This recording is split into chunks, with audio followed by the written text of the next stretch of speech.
Bhagavate Vasudevaya. Vandeham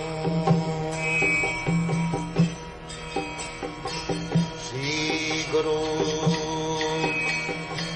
Sri Juta Padakamalam.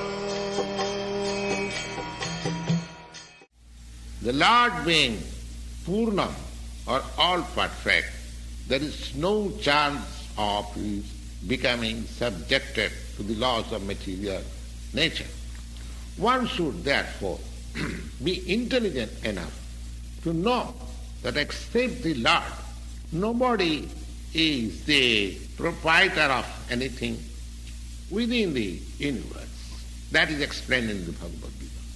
Aham sarvasya prabhu, matta sarvam pravartati, iti matya bhajanti ma, buddha bhavo samanta.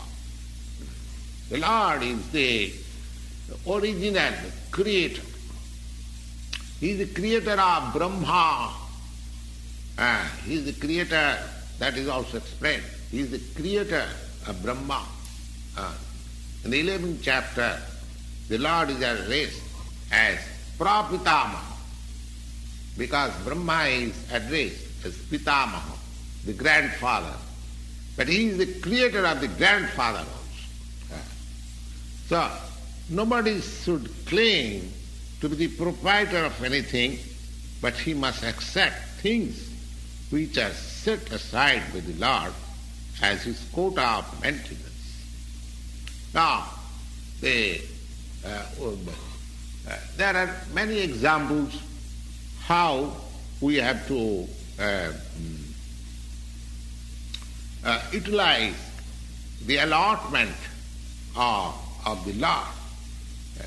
That is also explained in the Bhagavad-gita. Arjuna, he decided in the beginning that he should not fight.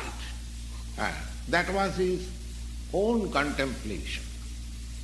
Arjuna said to the Lord that it was not possible for him to enjoy the kingdom after killing his own kinsman. And that point of view was due to his conception of the body, because he was thinking that the body was himself and the body, the relatives, his brothers, his nephews, his father-in-law or his grandfather, they were expansion of his body, and he was thinking in that way to satisfy his bodily demands, and the whole thing was spoken by the Lord just to change the view, and he agreed to work under the direction of the Lord, and he said, Karisi bachanang tava. Therefore, in this world, the human being is not meant for quarreling like the cats and dogs. They must be intelligent enough to realize the importance of the human life and refuse and to act like ordinary animals.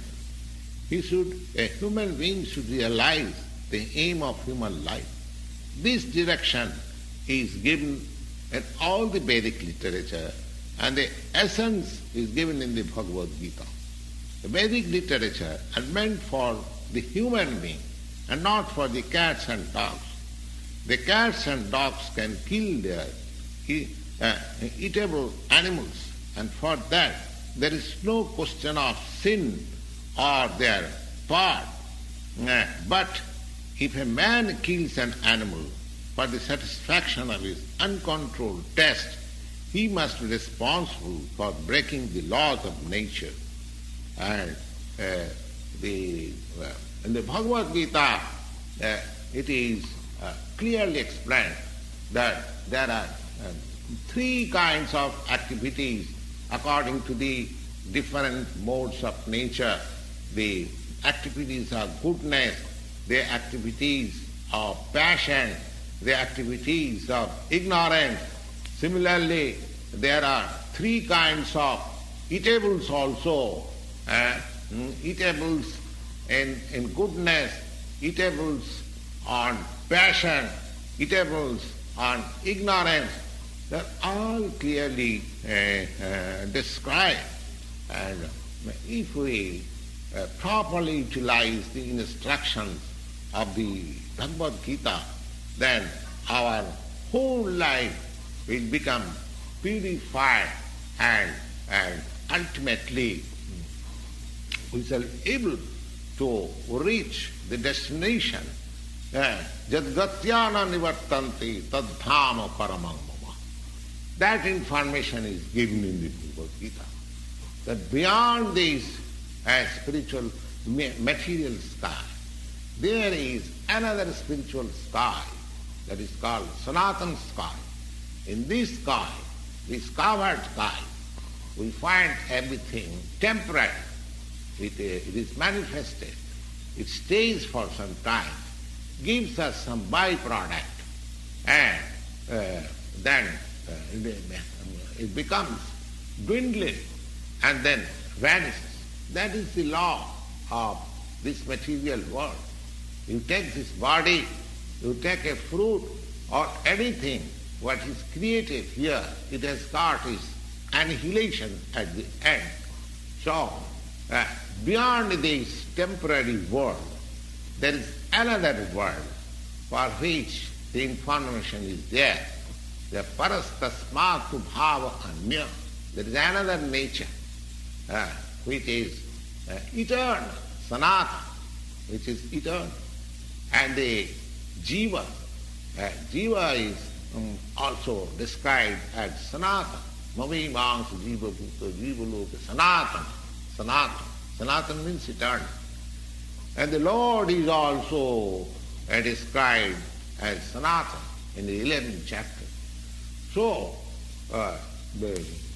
because we have got intimate relation with the Lord, and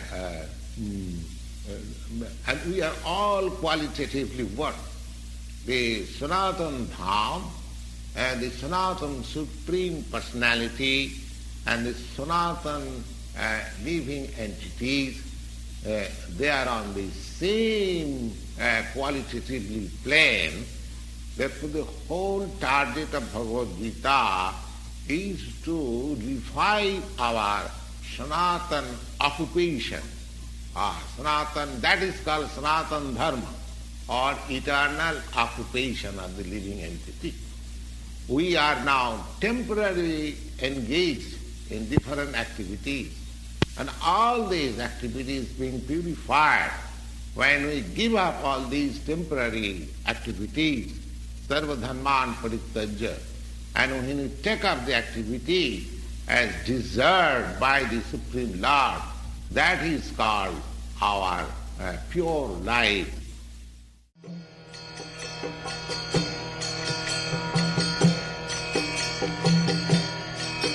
Hare Krishna,